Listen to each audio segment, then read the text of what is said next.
Hello and welcome back for another episode of the AAT'S Podcast. This is episode number 24 with myself, Adi of Adibiotics. And me, Aidan Riley.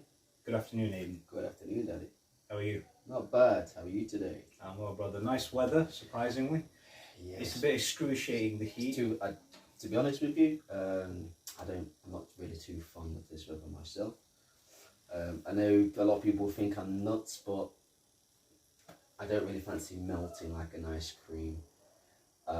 All Now the there's time. an image. It's not a very nice image, is it? But walking out in this, You're roasting, yeah. it's just, yeah. All right. It's too much.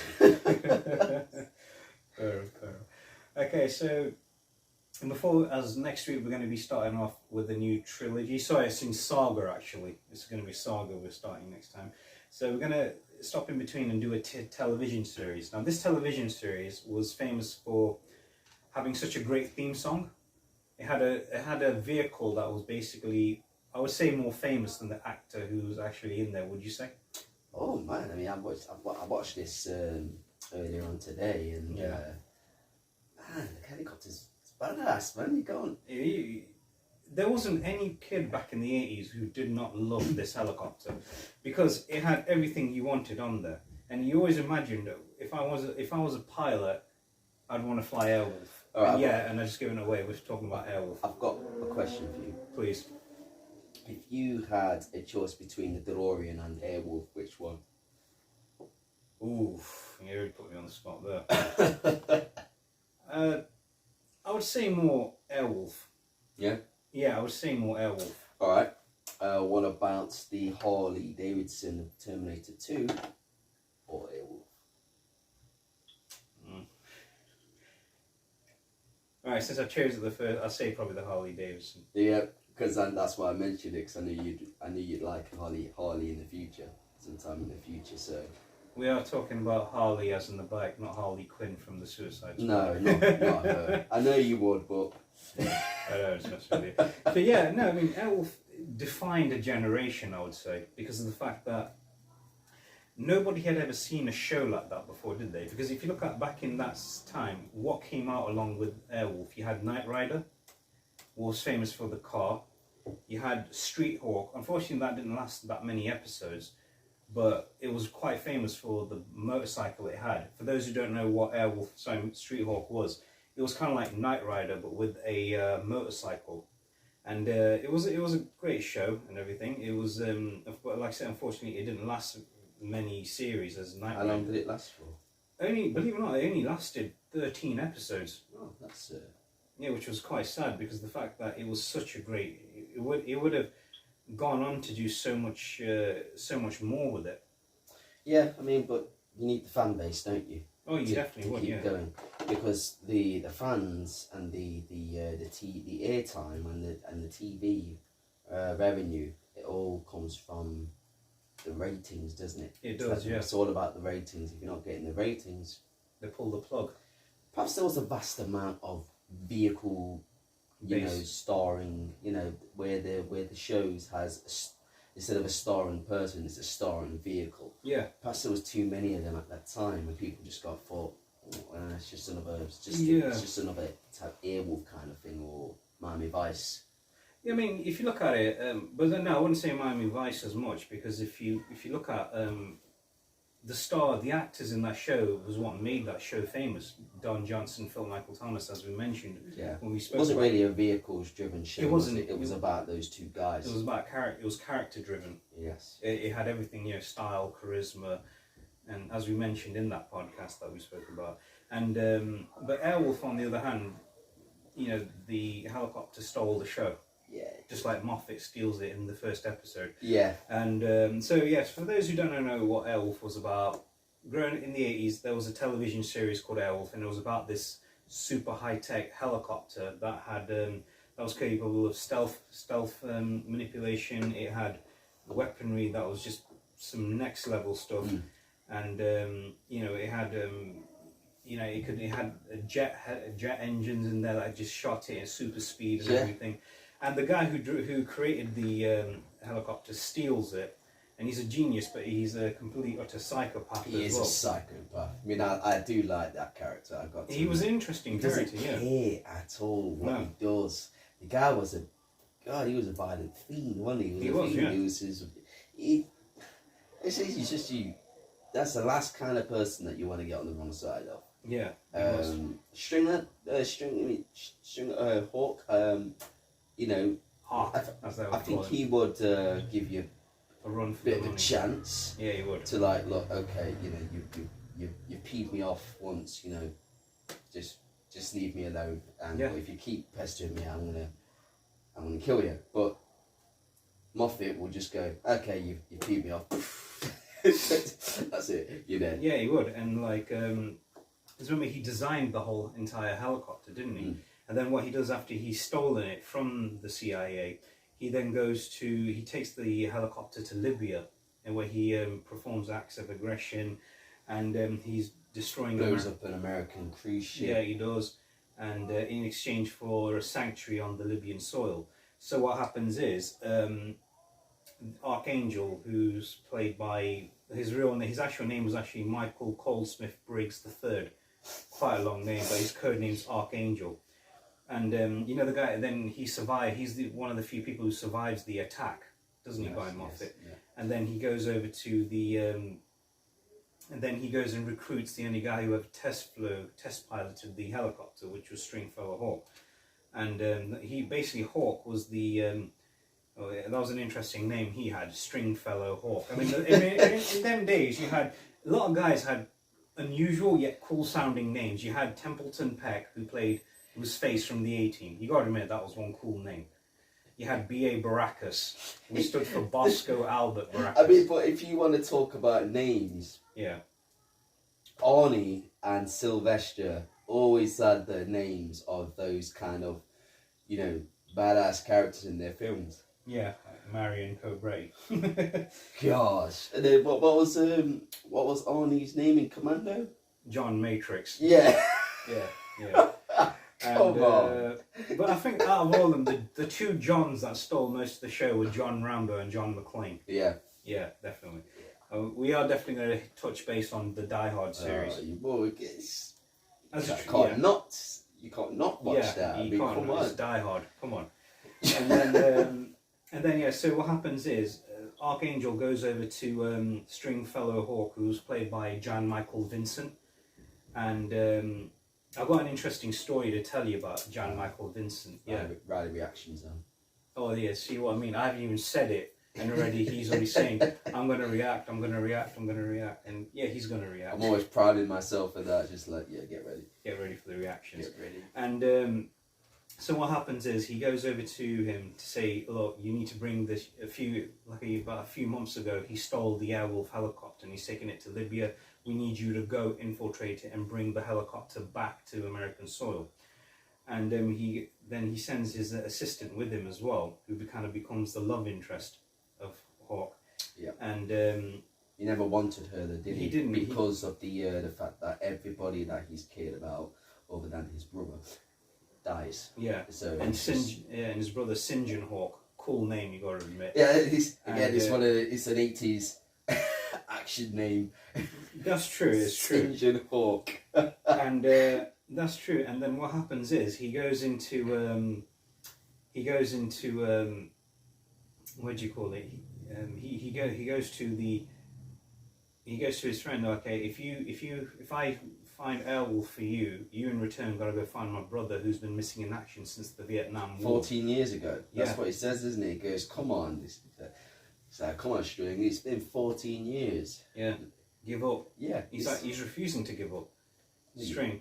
Then he goes over to get his father figure, who's his dad's best friend, who kind of raised both the brothers. Makes me laugh when he always talks about his dad, the stories, and String's just like this. And then he looks at him, he's like, "Oh, sorry." Yeah, he is like He's that, like, "Oh, I'll save this for another time." He always talks about it in the most inappropriate times. Yeah, he's like, true. "I'll tell you about your dad." He's like, "I'm not interested." Okay. That's true. He is like that. Yeah. And then what happens is he goes over to then like he's. and then he goes over to Libya to do this back, to bring it back and everything into, which was quite interesting. It was an interesting series at that time, and but like I said, it was one of the best. So they find the helicopter. How they escape was absolutely amazing. I did like how they escaped. Yeah, it was a good escape bit. Was good. But what was interesting the most was, at the beginning when you see it happen, and it's like Airwolf, starring Jan Michael Vincent, and Jan Michael Vincent was quite a big star back in them days. But this was his chance for redemption. Do you remember the same thing that happened with George Peppard before he landed the role of Hannibal Smith on the A-Team? Do you remember how you told me difficult to work with? Yes. You spoke of this. Yeah, we did. Well, this was one of the first few podcasts we ever did. And believe it or not, Jan Michael Vincent's reputation was a little bit worse. Really? It was. I'm going to save that for the behind the scenes topic. Okay. All right. So, so the series was every week they would get in the helicopter and they will help people all over the world, wouldn't they? Because they were able to get to the other end of the world quicker with this particular helicopter. Just like that. Like full turbos. And gone. Gone. The weapon system was quite awesome on there as well. It'll be really, really appropriate for a person who lived out in the sticks to have a vehicle like that. Yeah. Just going to pick up a 6 pints of milk. Be back in a second. And literally they're back. Lands, milk, goes back. Right, okay. Yeah. Tea or coffee? Tea, please. And so it was quite an interesting. Like I said, it was quite an interesting show, and it was quite a good. It was quite interesting to see how this vehicle, like I said, landed a benchmark on everything, didn't it? Yeah. Well, yeah, I mean, like you said, this kind of show, this type of vehicle, it was the main star. It was the main star. I mean, come on, all the features on it. You're not going to want to fly a thing like that. No, you wouldn't want to, though, wouldn't you? And to be honest, I wouldn't myself. I'd like to be a passenger. Actually, I don't know if I'd be a passenger in either. It goes way too fast. Definitely, yeah. Definitely, it would be. I don't think I'd survive in that. I'd watch it from a far, safe distance. Yeah. But if I was asked to go on it, I'd be like, Alright. So now we're going to go into the character details. Okay. Which I'm going to start off. Floor's yours. Let's listen. You've been stealing my lines too much. So the character Stringfellow Hawk, everybody called him String for short. When Stringfellow Hawk was 10 years old, he and his parents were involved in a boating accident. And he was rescued by his brother St. John, but the parents drowned. And after the death of their parents, he then obviously suffered the death of his girlfriend. He believed anyone he loved was just destined to die. And he joins the army, and he was a pilot in the Vietnam War. And he got separated from his brother, but he's obviously, the brother's been missing in action, quote MIA, since the war. And do you know String actually had a master's degree in applied physics, and he was often hot tempered as well. And what does he do in his spare time? He goes fishing, refuses to eat meat, red meat, if you remember. And he's quite the fisherman as well. It's like even when the Archangel and his assistant come over, and he's like, we're kind of hungry, we'll stay over the night. I'll go get some fish from the outside. And she's like, don't eat that fish. Why? It's beautiful. It's a fish. It's like, it's a fish. It's meant to eat it. Yeah, exactly. And he plays the cello quite often, and he's got his dog Tet, who he lives with. It's a cool dog, man. That dog makes me laugh. It is quite funny. It is quite funny. Especially when Dominic tries to land and the dog's not moving. That is true. That was quite a funny scene as well. He's like this. Come on. The dog's just looking at him. I'm moving. I love that. I love that dog. He was a cool dog. And then what happened was in '82 he became a test pilot for Airwolf during the development program, and he was one of the chosen pilots to fly it. And then they recruited him to go and recover the helicopter, because he was the only one who knew how to fly it. And then what was quite good was, and did you notice, until they gave back the helicopter, they hid it. They said, we're not going to give you the helicopter until you find my brother. I'm not going to give, which is quite good. He kind of gets what he needs, isn't it? I risk my life for you. I risk my life for the country. In return, you're going to go get my brother. He tries to sugarcoat it, doesn't he, by giving him all his art back. Yeah. He's got a wide range of artwork in his house, some amazing artwork. Did you know how he got it? His grandfather collected it for the grandmother, which was quite a sweet thing to do. Oh yeah, that's a great thing to do from any married couple to do to legs of that for somebody. I totally agree with you on that one, bro. And then, because remember, he vowed not to give him the helicopter back until Sinjin was found. Yeah, and what was quite funny was, and Dominic. Let's go on to Dominic. I like that character, Dominic Santini, played by Ernest Borgnine, and he was around for so many years as well. He had a legendary career. He did, and with Ernest Borgnine, he was. He was of Italian descent. He could speak both English and Italian. I love that scene where he's talking to the guard in Italian, and they managed to get through. And he's like, "I kept telling you and your brother to learn Italian. We spoke French instead." Then they see when he sees the helicopter, he goes, "Oh wow, that's what we're taking back with us." You would say that if you saw it up close. It's like, we're gonna fly this.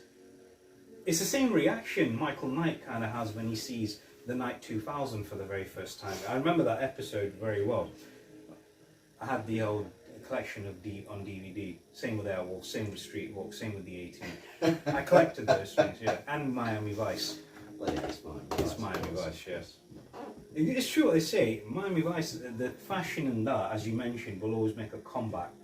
And it will make a comeback eventually, yeah. So, when we talk about vehicles and how amazingly brilliant looking Airwolf was, when you see me, I'm not a massive car person. I'm not that much of a materialistic person. But when I see a Lamborghini,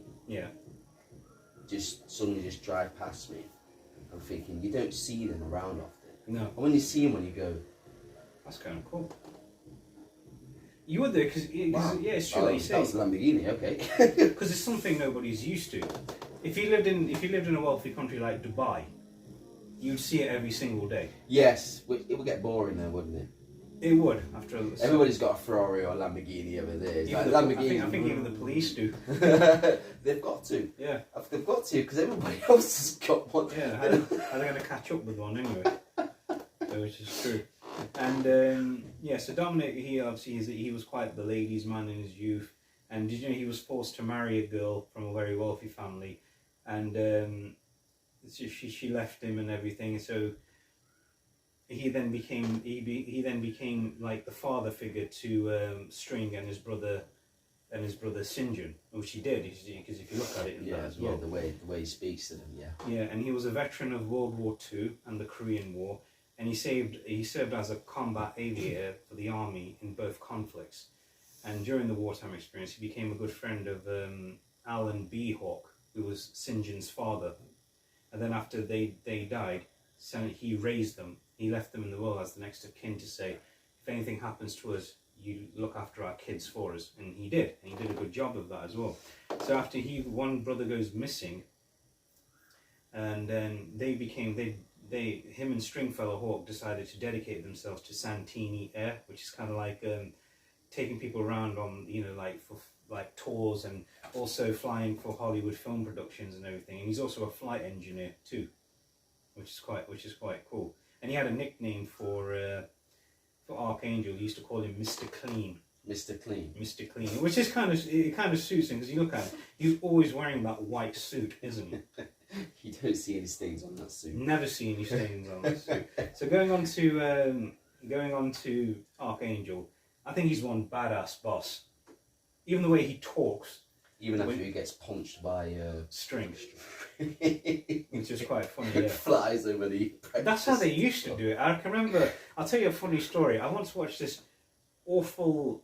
I once watched this Bollywood movie, and there was so much unrealistic stuff in there.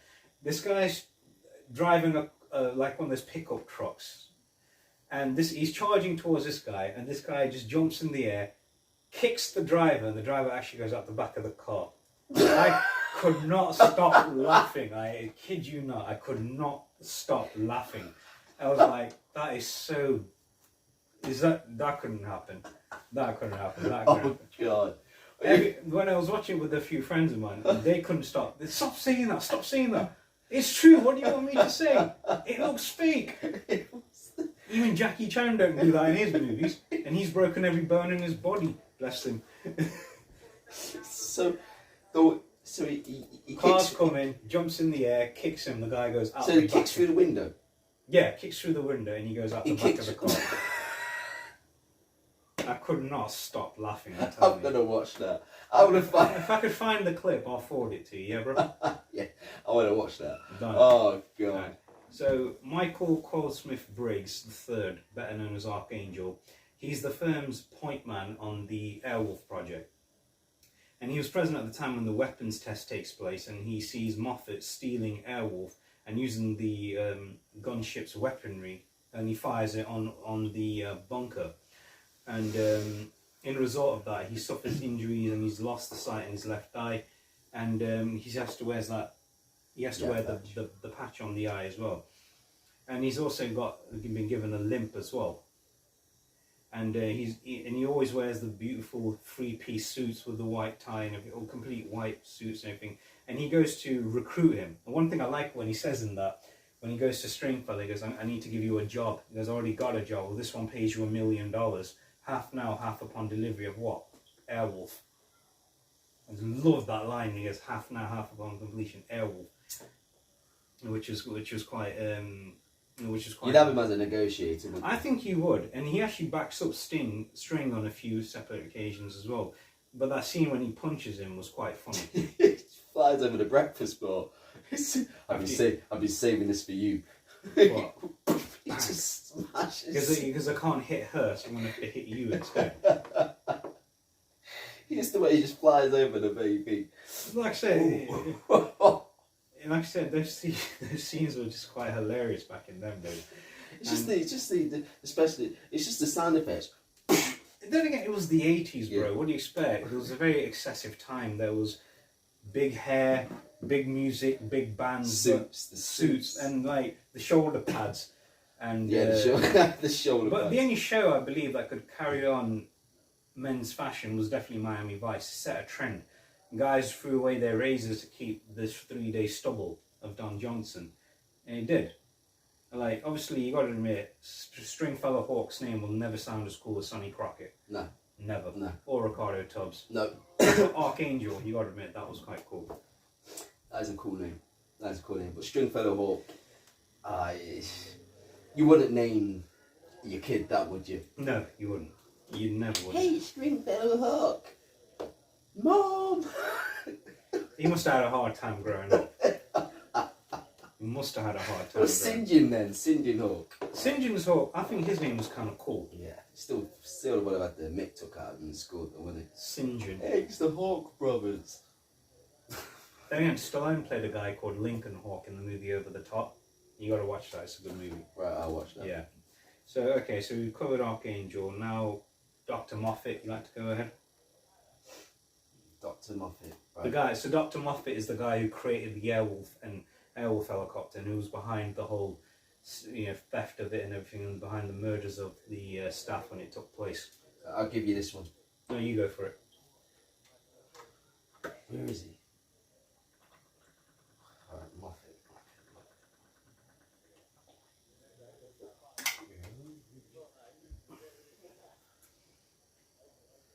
Right, you're gonna have to give me something here. So Dr. Moffat, he's basically a guy who he's a genius, but he's a psychotic person at the same time. Kind of like a dangerous combination to have on a person, wouldn't you say? Mm. Yeah. Because he's a genius because he created Airwolf from scratch. He designed everything, and did you know down the line he actually created 2 Airwolves? 2 Airwolves. I think in season 3. They found out Moffat had created 2 Airwolves, but he hid one. And that one's called Red Wolf. So basically, you see how the helicopter is on Airwolf itself. It's black at the bottom of it's white. Well, the white bit underneath that's red, but the front part of it's a bit red as well. But that Airwolf helicopter, it's got the same weapon capability, except with one difference. It has a laser on it. At the front part of the The helicopter. Red Wolf has lasers. Whoa. No, only one laser at the Yeah. front part of it. Yeah. You know, like when you see the main pilot's head. Yeah. That guy, now him and String were definitely rivals. And he goes, we're going to end this now. So you get in the helicopter and you and I are going to end this. So they have one heck of a battle between them two helicopters. It's one to Wait a minute. watching. So Moffat didn't die? Moffat's died, dead there. But he remember before he died, he actually created 2 Airwolf helicopters, but he hid one. He gave the original one to the company. This is Airwolf. But what they didn't know, behind their backs, he was creating another helicopter, but he hid it. So if they ever did one thing to the first one, he had a backup ready, and he called it Airwolf 2 or Red Wolf. Yeah. Wow. He was, and another thing was how much of a genius he was. There was a fail-safe device he creates inside Airwolf, where nobody knew about this as well. That if what happens is that the alarm comes on after a long period of time, and the weapon system malfunctions, starts shooting down commercial airlines if it's in the air. So String has no control over it. Moffat's kind of controlling it from the dead. Well, that's how much of a genius that guy was. And that scene, you know what shows what much of a genius he was. You know when he goes, what if you shot something inside this part of the helicopter, what would happen? There's nothing. I've put metal armor plating inside these 2 bits as well. But if you shoot this bit, one bullet through that and the whole thing goes up. And he doesn't do that. That tiny little hole, isn't it? Yeah, Just and he's trying to aim for that hole as well. Yeah, until he gets missiled. That was a good scene. I was actually glad when he got taken out by String. I kind of missed him though. I was like, he was a good character, but obviously. He was a great villain. He was one of the best villains we had ever seen on TV. Because at that time, all the great villains you saw were in movies. Very rarely you saw great villains on TV. Apart from, I would say, who's another great villain other than the guy from Miami Vice, the Carl Around dude. He was a good villain as well. I liked him. Yeah. I liked him. Yeah, he was quite good.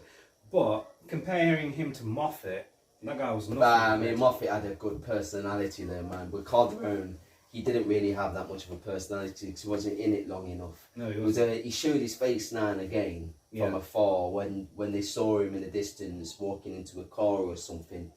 But with Moffat, it was just, he had so many scenes and you thought, man, this guy, he just does not care. When he tortures the girl in the desert. Yeah. And he's like, can I interest you in a drop of water, yeah? Well, then a drop you will get. Yeah. Drops it on her. That's it. And she's like trying to salvage as much as she could. Yeah. And he's just there watching it like he's taking pleasure out of this. And he thinks, is. oh man, this guy's sadistic. And then when he's getting the other guy to shoot the coins, and he shoots near enough shoots the guy. He's like, come on, leave him alone. It's like, I'm bored. I'm bored. Yeah. When he says I'm bored, it's like, I'm gonna go to where does he say he's gonna go? He's gonna go somewhere because he's bored. He keeps saying he's bored. He's like, you just created $1 billion worth of machinery, a helicopter. he's the guy who's just bored all the time. You can tell by his eyes the guy's just mentally not there. When he's talking to someone, he's like, you're looking more like an Arab every day. Remember when he gets said that? Yeah. And then he's dressed up in those in the clothes. Yeah. And you think, God, at least try and enjoy yourself. But he looks around and you just think, you see it in his eyes, the guy's gone.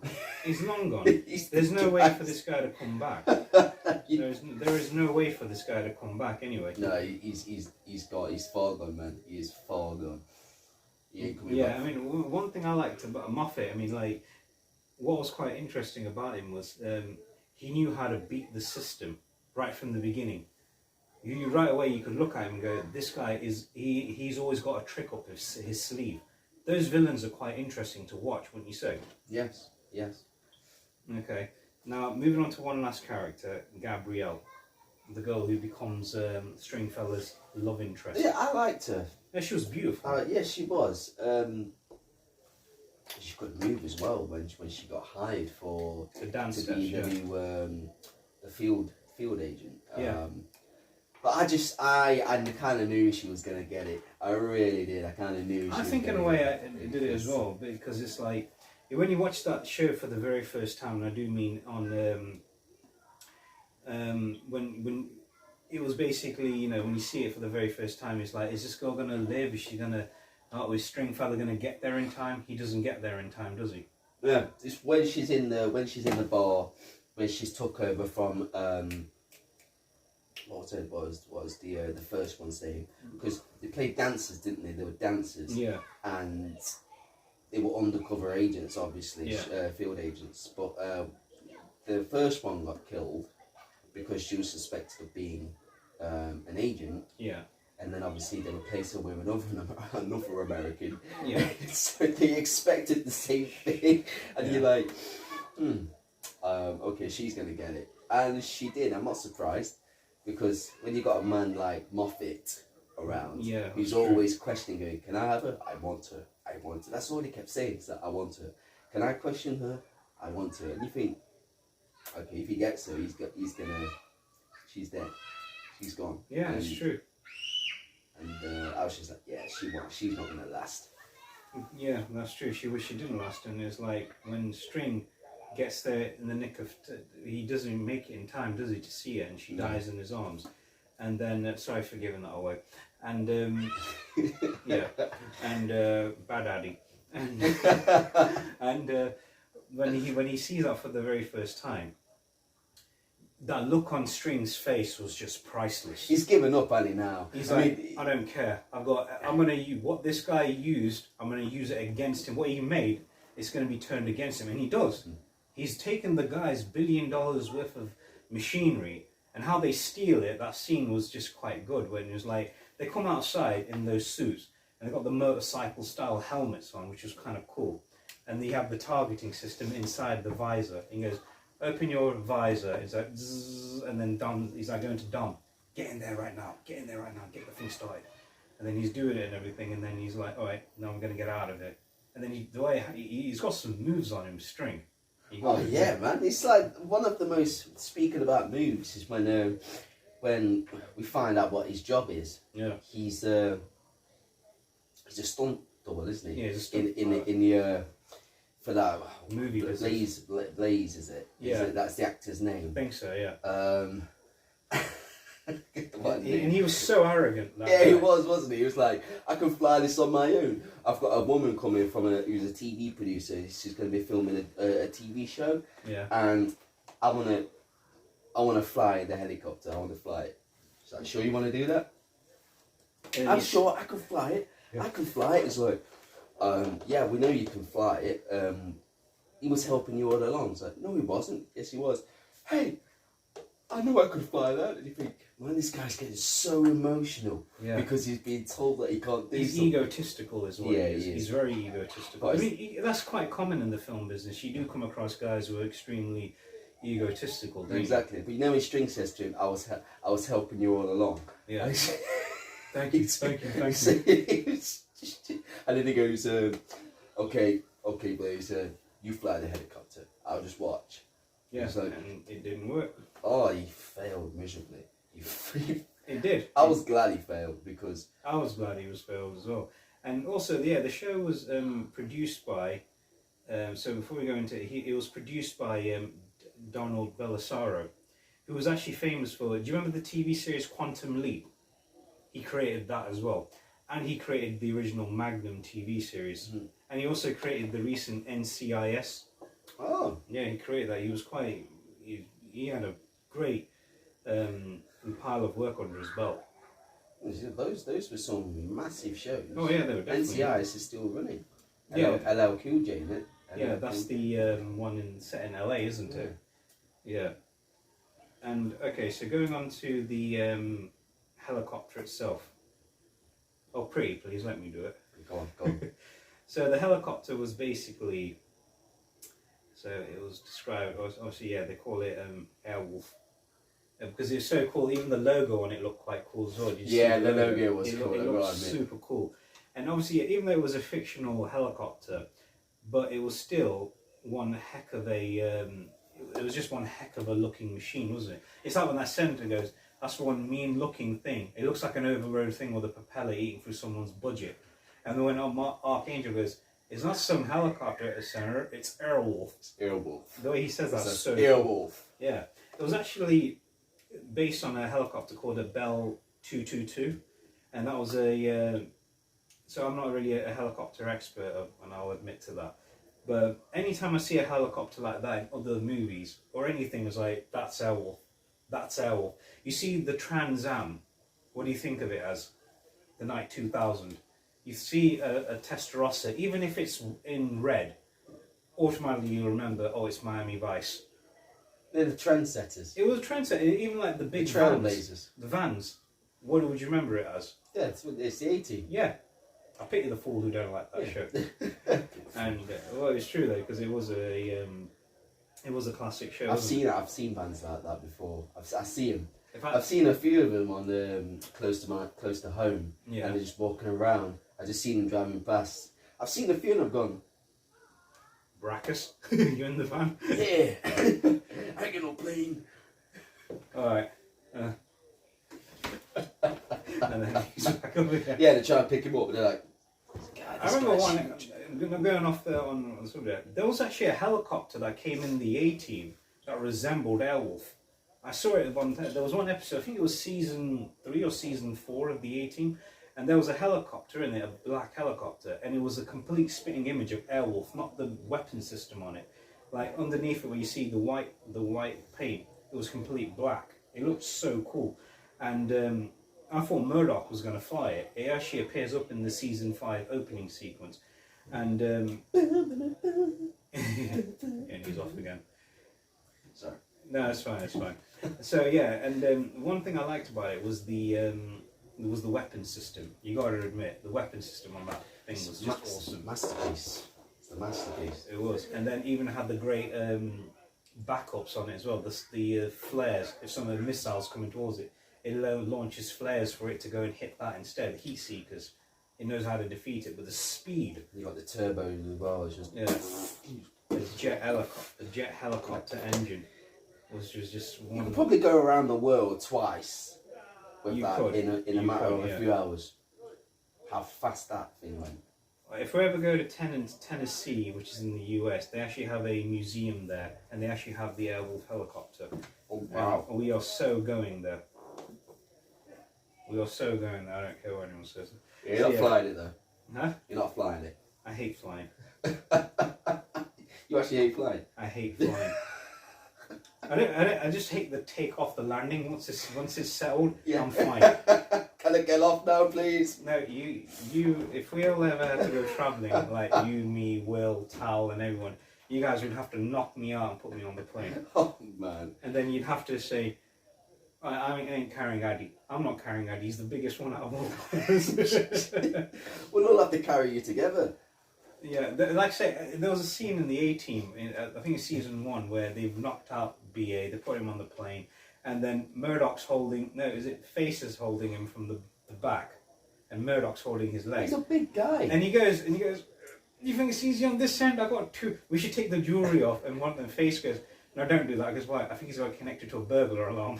That's one. And then he goes, I know this guy said he loved food, but I didn't know he was serious about it. Then he goes, I got 200 pounds of gold holding me down. And he's waking up in between, goes, put me down, put me down, put me down.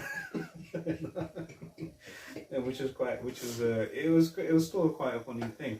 And so I want to talk a little bit about the helicopter on there as well.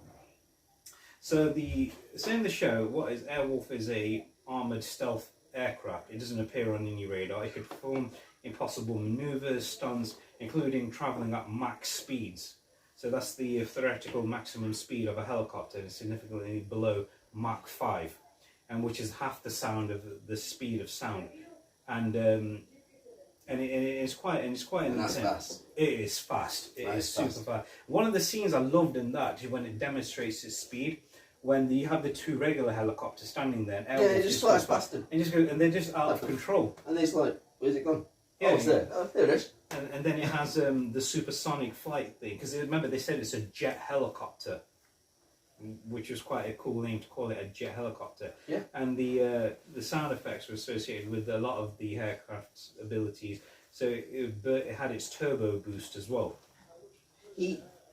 That helicopter, the introduction to that show, right? It did get me going when I saw the helicopter. I got to admit, a few bits of it. yeah, I was just like this. Wow, you know, don't get me wrong, but the whole episode was good. Yeah, the pilot. Yeah, but when it came to that helicopter, It was just something else. it's a beast. It's a beast. monster. It's like I'd say it's a dragon. You know, it's if you see a dragon in the sky, right, you would crap your pants, wouldn't you? Right? I'd say I wouldn't. No, I'll be right. What would you do? Wave to it and say, "Hi, do you want some ice cream?" It'd probably melt me and the ice Yeah, cream it probably along with would. it. Yeah. So you wouldn't be scared. You would be scared. Like, Mr. Dragon. Look, you right? Tea, coffee. Keep the fire warm, please. Yeah. See Airwolf going. I'm dead anyway. To be honest, one thing I loved about shows back in the 80s, especially Airwolf was one of them, it made people fall in love with vehicles. Like, Knight Rider made people fall in love with cars, so did Miami Vice. So did Magnum. Well, what did Magnum drive? A Ferrari GTO.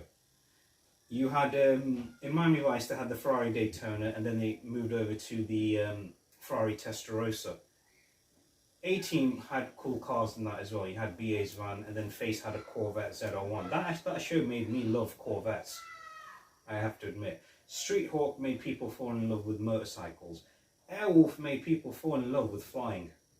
It truly did. It had it all.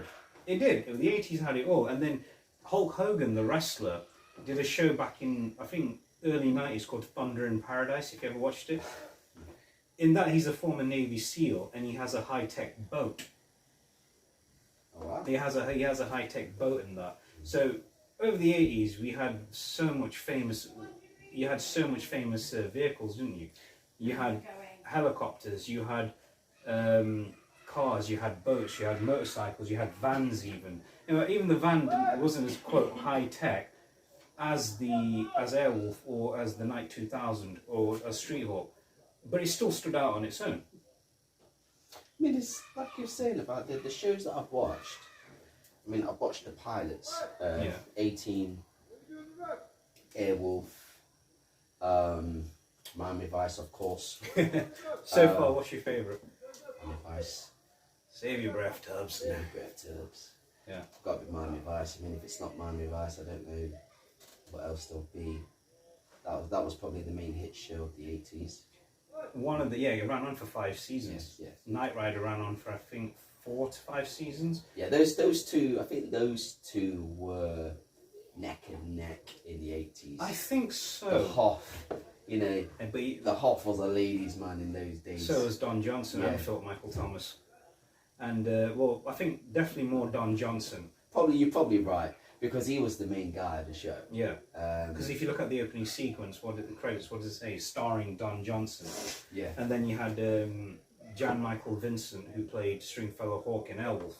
He was a good-looking guy himself. He was a good-looking guy, and you could tell the way he went about his business in the episode that I watched. Yeah. He was a very cool, calm, and collected guy, wasn't he? But in real life, going on to the behind-the-scenes thing. here We go. Do you remember? Do you remember when we reviewed the A-Team and I remember we mentioned the fact that George Peppard, who played Hannibal, you had said, a bad reputation. Yeah, you said he wasn't a very nice guy because he actually told everybody that he wasn't. I'm not a very what he said to Dwight Schultz. You're talking about you're not setting yourself up to a good future in the show, are you? If you're just going to. It was his last chance.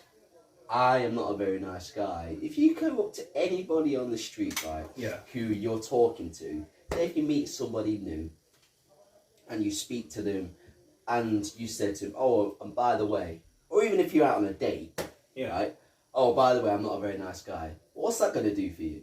It's going to say to you, go on. Oh, I like you anyway. Yeah, let's go out on a second date. It's not going to happen. It's not going to happen. No chance. No one's going to befriend you. No boss is going to want to hire you. Nobody, unless you're in sales, they don't care if you're a nice guy or not. They just want you to use your mouth to sell the product. But, I mean, come on.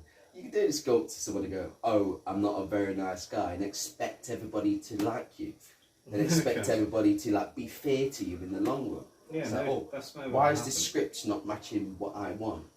Well, you did tell everybody you're not a nice guy, and quite frankly, I don't really like you anymore. So I'm going to make your life a living hell. Yeah, you set yourself up to take a fall, in other words. Exactly. You would do. And so going on to the behind the scenes talk. So Jan Michael Vincent, growing up, I think was it the 60s, was it the 60s, 70s or anything, and he did quite a few big shows, big movies like Big Wednesday, which is based on surfing. And he does look like a surfer. Yeah, he and that is basically all based on a it's all based on surfing about this big wave called the Big Wednesday or something like that. I need to watch the movie. I heard it's one of his best pieces of work. He worked with big stars such as John Wayne. He worked with big stars. Great, yes, I got the reaction out of Aidan. Thank you. And he also worked with Burt Reynolds in this movie called Cooper, where they both play stuntmen. And Smokey and the Bandit. No, yeah, that's what he was mainly famous for, wasn't he? And then he also did, he worked with quite a lot of big stars like Rock Hudson. Like I mentioned John Wayne, but Airwolf was his last chance to better himself because he was a huge alcoholic. Oh wow! He had everything going for him back in the 70s. He had superstar fame. He was heading towards. Why fame. am I not surprised? I mean, a lot of actors and actresses and musicians and everybody, especially in Hollywood. Yeah. Hooper. Sorry, the movie was called Hooper with Burt Reynolds. My mistake. Right. Not Okay. Hooper. A lot of them do turn to alcoholism, to depression. Yeah. Because of the fame. You know, Jim Carrey said something once, right? And this will always resonate with me. Yeah. Right? I would like everybody to become famous because then they'll find out it's one thing that they never wanted. Yeah. And that's a good saying. Yeah. Well, Jim Carrey, he's an extremely intelligent man. He looks intelligent, despite how he is with his. Watch his interviews. With his goofiness. He's so switched on, man. This guy. He looks like it. He looks, obviously he switches on that act like of Ace Ventura, of The Mask, of Bruce Almighty, only for the camera. That's but when they're soft, that's why I left Hollywood. He was sick of playing. He was sick of being Jim Carrey. That's what he said. He was sick of playing this Jim Carrey character. Yeah. It's not him. He said, this guy was not me. This Jim Carrey, this version is me. Oh yeah. The other version wasn't. You know, when he was behind closed doors, the man's just a pure genius. I mean, he loves painting. He loves writing. But he didn't show that on the red carpet. He didn't, no. He didn't. And so what happened was, like I say, with Jan Michael Vincent, who went on to play, who was Stringfellow Hawk, obviously it was the role he was best known for. This made him more famous, because he did the first 3 seasons of Airwolf. And then in season 4, they decided to take it in another direction, but he said, well, forget it, I'm not going to do the show anymore. Which you can't blame him, because he made that show what it was. Oh, yeah. And, because the helicopter. Yeah, definitely. So, Jan Michael Vincent was earned $200,000 per episode, and that was the highest of any actor in American television at the time. 200 grand an episode. 200 grand per episode he was earning in the 80s. That was a lot of money back then. But he admitted that while in the 80s, so while filming Airwolf, he admitted to having drug and alcohol abuse. And he goes, he was accomplishing help. But he found roles, after Airwolf had ended, it was really hard for him getting work. Yeah, because of his reputation. Yeah, but the thing is as well, when you're known for that one character, right, and that sticks with you, you know, if you look at other people like I don't know, I'll just pick somebody. Pick one. Harry Potter, Daniel Radcliffe. If you look at him, that's no matter what he does, even though that it ended 11 years ago, right? Yeah. The Harry Potter series completely ended, nothing more now. I know we're getting prequels, but the Harry Potter ended a long time ago now, and he will still always. Right? And that's the thing. If Harry Potter, right, well, you'll always be known for that. Yeah. Always. So he will always be known as Stringer Hawk. Yeah, Stringfellow Hall. Stringfellow Hall, always. And also, going on to his, so he battled alcoholism and drug use for most of his life. In 1977, 78, 79, he was arrested a few times. And he was also arrested again in 84 and 85 after 2 bar brawls. But the worst thing actually happened to him. He was actually involved in 3 severe automobile accidents, and which he barely survived. And one time he broke 3 vertebrae in his neck, and he suffered a permanent injury in his vocal cords, and he had to have and he left him. But that's not going to ban him for the future roles, is it? Vocal cords. No, he sadly.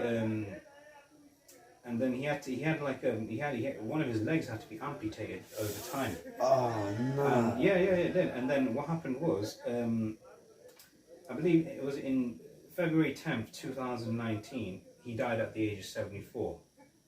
Like Jan Michael Vincent, and he said apparently he had a heart problem afterwards. Maybe because of all the alcohol. Yeah, and now, so also going on to the behind the scenes stuff as well. So. When he also did a few other programs as well. He appeared on Nash Bridges with Don Johnson. After Miami Vice ended, another famous show Don Johnson did was called Nash Bridges. In that, the character's name is Nash Bridges. And another cool name. Yeah, it is quite cool. Yeah, and after so he appeared on that as Nash Bridges' brother. Yeah, he appears in that as well. And they knew the fact that he was this before Miami Vice? No, after Miami Vice, way after Miami Vice. And but both those actors were famous for playing TV series characters, but they both appeared on this one show as well.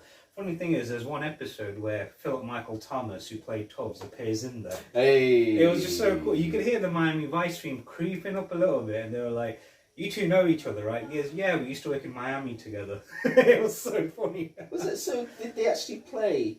Like reprise the roles? No. But they just said they used to work in Miami together. Yeah.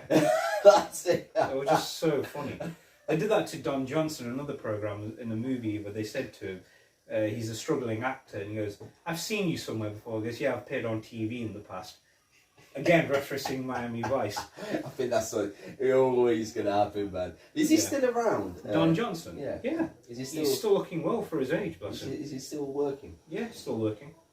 Doing a show now called Keenan with the guy Keenan Thompson, who played Keenan and Kel, the other half of Keenan and Kel.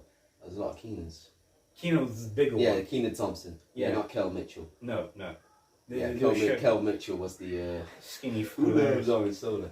Yeah. So what happened behind the scenes was, after the show was cancelled, the helicopter was sold to a German firm and became an air ambulance.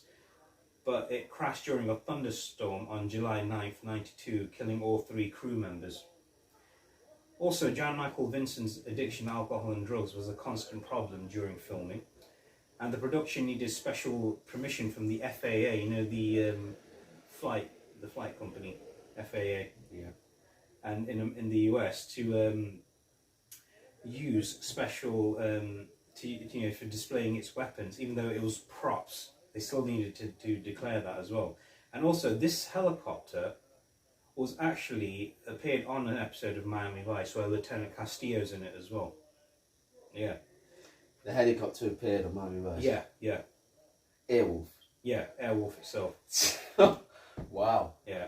And also, Ernest Bernine, who played Dominic, goes, he was cast against the type of Airwolf after playing numerous villains during his career. So he plays so many villains, but they said, no, we got to do this for him now anyway. Yeah, well, let him play the hero for. Yeah, he was cool. I mean, I think in a way without Ernest Bernine, that show never would have worked. It never would have worked. Is that the guy who played Moffat? No, who played what's his name? Dominic. Yeah, without him, that show never would have worked. Personally. Yeah, he was a cool character. He was hilarious. He was funny. That's what I think I like. And also with the passing of Alex Cord, who played Archangel, he passed away in 2001. The only 2 members who were the females cast. Like most of the three main male actors have passed away from Airwolf. Wow. Yeah. So Jan Michael Vincent passed away, Ernest Bernine, and now Alex Cord passed away as well. But the female... The two female stars are still there. Yeah. So, going on to favourite scenes. What was your favourite scene? My favourite scene, right. Okay. Go for it. Well, again, there's a lot of scenes that I did like. I liked the scene when I didn't think he would catch him up. Yeah. But he did.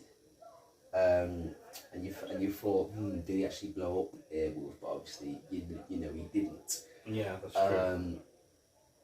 When Stringfellow Hawk catches up with Moffat. Yeah. And you see Moffat aiming his gun at the one weakness. Yeah, that's true. And then the missiles just hit him and just pounds him with missiles. And you're like, it's that string, it's done, it's over. He's saying to him basically, you've got your revenge, let's let it go. So I liked that scene because it just showed. I mean, from there on out, I knew that Stringfellow was not gonna want to be with anybody now. Yeah, he's given up. he's had enough. Yeah, it's true. He's given up on that. And one of my favourite scenes was when Dominic and String arrive at the airbase where they're going to steal it. Yeah. And then he's like, we got to get through here. What are you going to do? He goes, oh, just leave it to me. And he starts speaking Italian. And then the guy starts speaking Italian with him. And he goes, all right, go on, go through and everything. And grazie. And he goes, all right. And then they see the helicopter. Dominic's not seen it before, has he? No. And he's like, holy. Yeah. What is that? He goes, that's what we're going to be stealing to take back to the US. You should see the excitement on his face. He was like, yeah, because who wouldn't see that? I mean, you kind of jump back into being a little kid in order to see that. Absolute beautiful creature that helicopter was. Yeah, it was, definitely, hands down. Beautiful. I mean, like the fish. No, more better than the fish, yeah. I would say. Better than the fish. And like I said, it was one of the shows that basically benchmarked for a generation. And it did. It was one of the best shows ever made. Alright, now on a score of 1 to 10, what would you rate Airwolf, the TV series? I'll give it a 6.5. 6.5, alright, I'll give it a 7 out of 10. Because of the helicopter. That's fair. Yeah, I mean, without a helicopter, I think I would have given it a bit of a lower score. But the helicopter, I think the 6.5 is all about helicopter. And the theme song, you got to admit. Yeah, the theme song as well. Airwolf had one of the best themes. There he goes. No, you got to admit, Airwolf had one of the best theme songs ever. Most shows back in the 80s had great theme songs as well as great shows. You had Knight Rider, it had a great theme song, it was a great show. The A-Team was the same. Airwolf was the same. Street Hawk, even though it didn't last much long, but it was the same. MacGyver was the same as well. The thing about 80s shows, you always had the names. You had the without the character badass names. It's not an 80s show. No. You can't have a plain ass name in an 80s show. It's got to be. It's got to be something like Stringfellow Hawk or John Matrix or John Rambo or Sonny Crockett. Ricardo Tubbs. Yeah. Martin Castillo. Yeah. Who took over. You need to have a badass name for an 80s show. But the best. Okay, who was your favourite? Who had the best name? I would say, God. What in the of all the shows we've mentioned so far, what character would you say? So you have Miami Vice, we've done the A-Team, we've just done Airwolf. Who had the best name out of all of them? Oh wow! I'll pick two. I'll pick two. Two. Then, yeah, right, pick two. Okay, so you've got to have Sonny Crockett. Done. Yeah.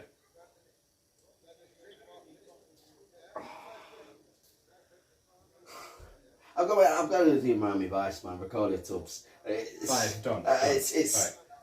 My favourite was Templeton Peck from the A-Team. Okay, yeah. Tell me, that is a cracking that name. Is a cool ass name. That is a badass name. I got Templeton. It's not a name you hear very often. No, I mean, imagine calling your son, Templeton. Templeton. Here's my son, Templeton. Templeton. Everybody, Templeton. Yeah, and the other one, you gotta admit, I'd go to the prom with my son and go, ladies and gentlemen, my son. He's like, Dad, don't, please, you'll embarrass me. Templeton. Badass name. He must have been from a posh family to have a name like that. I think I might call my son Templeton. Templeton Riley. Yeah. That's actually not a bad name. Templeton Riley. It's not actually a bad Just name. shorten it to T. But he said, what's your real name? Templeton. I said, badass name. And I'm like, yeah, I named him that. And he's got Alright, Templeton. And he's got the face. The face. Okay, there's one. Okay, mine obviously Templeton Peck, and I'll say another one, Thomas Magnum. Tom Selleck's character from Magnum. Yeah, That's a cool name. That is a badass name. Thomas Magnum. But Or B.A. Baracus. yeah. But what most people didn't understand what B.A. stood for. It was his real name, Bosco Albert. In the military. You kind of ruined it for me now. Bosco. I like Bosco, but Albert, it just reminds me of the guy from Only Fools and Horses. During the war, you know.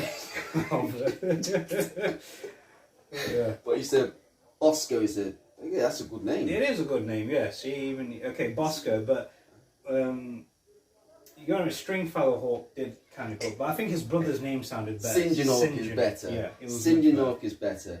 But for me, it's like, I think the best name now for me is it's Templeton. Just keeps playing over my head. Templeton. Set a trend. The thing is about Magnum. Yeah. Right. The first name isn't good.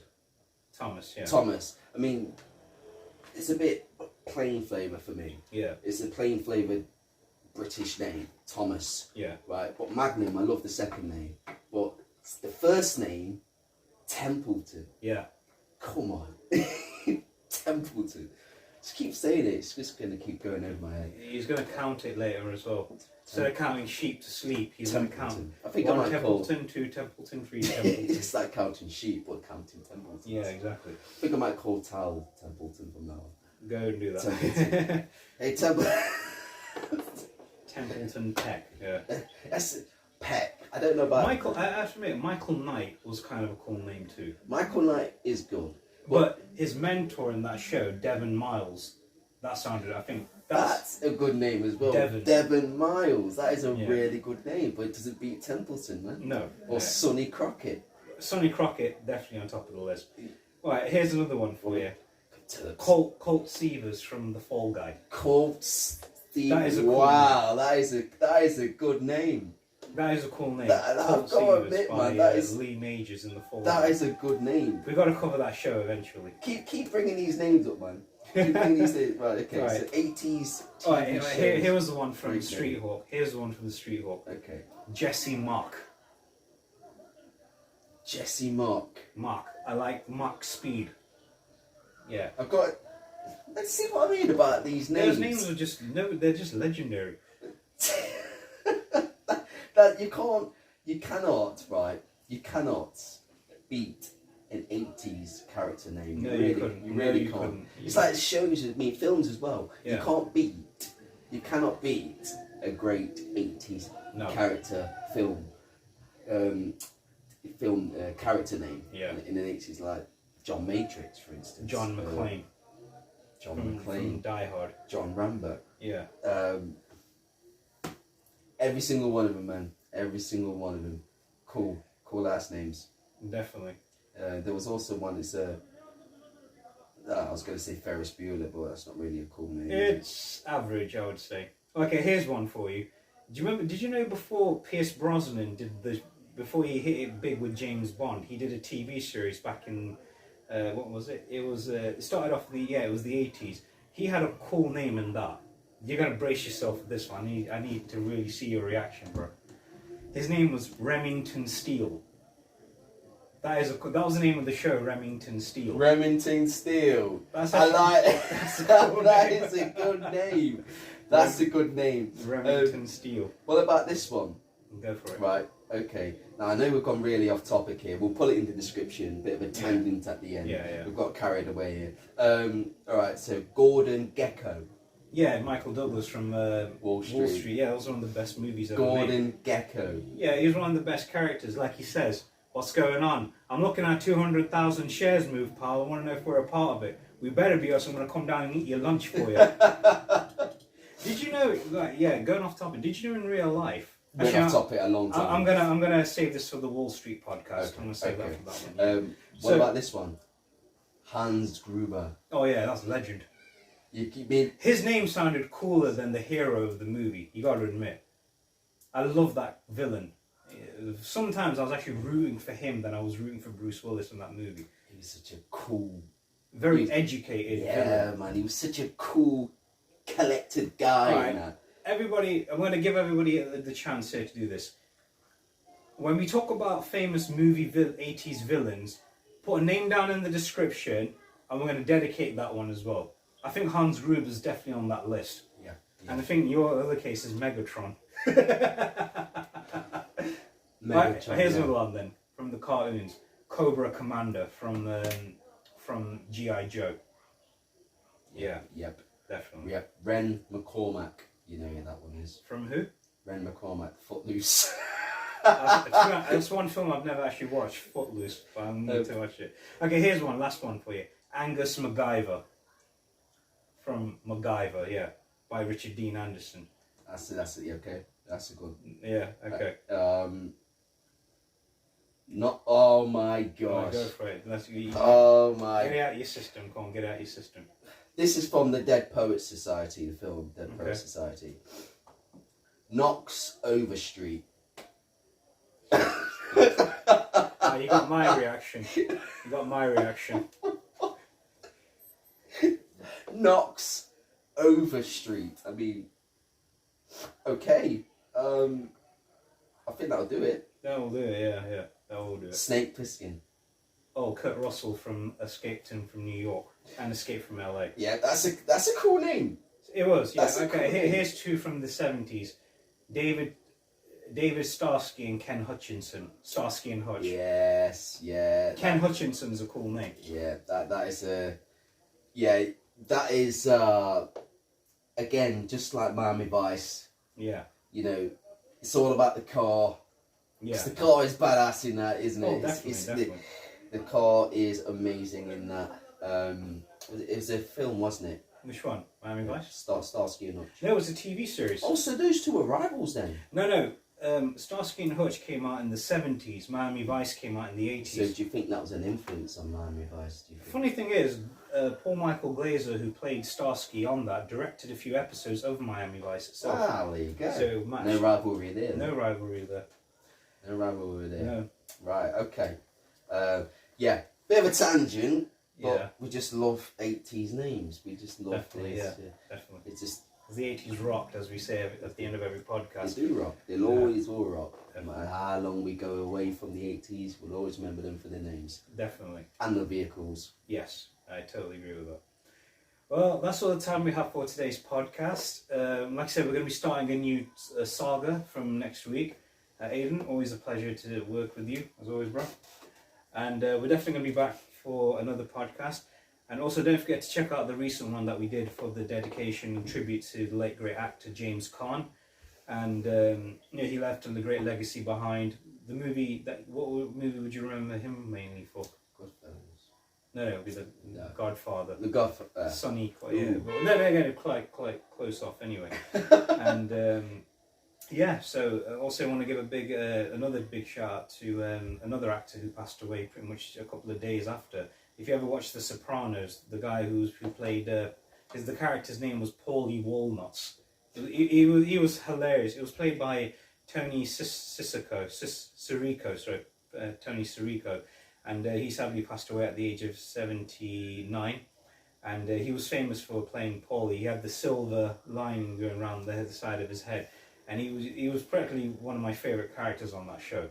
He definitely was. So may you rest in peace as well. Thank you for bringing such a great character to this television screen. Thank you for entertaining us. Definitely, both of you. Well, just like say thank you again to everybody. If you made it to the end of this podcast, don't forget to give it a thumbs up, click subscribe, turn on notifications, because we upload one every week, and it's always a pleasure to work with this guy here as well. It was a pleasure. It was a pleasure, and always remember the 80s rocked. They do rock. Yeah, What this guy said. What this guy agreed with. So this is Addy. And this is Aiden. Out. Speak soon.